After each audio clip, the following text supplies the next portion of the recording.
Uh-oh.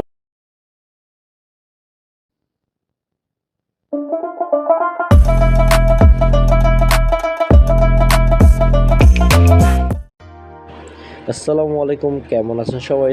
আশা করি ভালো আছেন।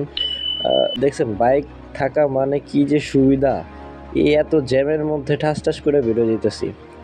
আর যারা রিক্সায় রিক্সায় প্রাইভেট কারে বসে আছেন তারা মুরগির মতো বসে আছেন। যাই হোক, তো আমার মতো আবার সবাই চিপা চাপা দিয়ে ঢুকাতে যায় একেবারের জন্য যায় না। তো ঠান্ডা মাথায় আস্তে ধীরে সুন্দর মতো চালাবেন, আর আস্তে ধীরে চিপা চাপা দিয়ে ঢুকাবেন ভাই। তো যাই হোক, কথা হচ্ছে সকাল থেকে আজকে বৃষ্টি। বৃষ্টির আমি তো ভাবছিলাম সকালবেলা বৃষ্টির মনে হয় শেষ হবে না। তো যাই হোক, বৃষ্টি শেষ হয়েছে এবং বাইক নিয়েও বেরোতে পারছি। আর বৃষ্টির দিনে একটা ঝামেলা লাগিয়ে থাকে, যেটা হচ্ছে বাইকের ধুয়া শান্তি নাই বা বেরোয়া শান্তি নাই, কাদা বালি সব কিছুই ছিটা ছাটা থাকেই। এই জন্য একটু ঝামেলা।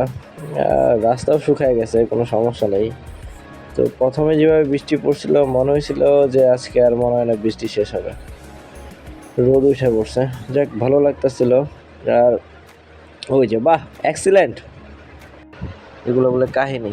Dame un círculo de magia, algo que se lleve la razón. I'm here. What? Sos el viento en las mañanas, sos el aire. এই একমাত্র ওনাদের জন্যই আমাদের বৃন্দাবন যেতে হয় মাঝে মাঝে। সবাই সাবধানে ধীরে সুস্থে বাইক চালাবেন। ধন্যবাদ সবাইকে।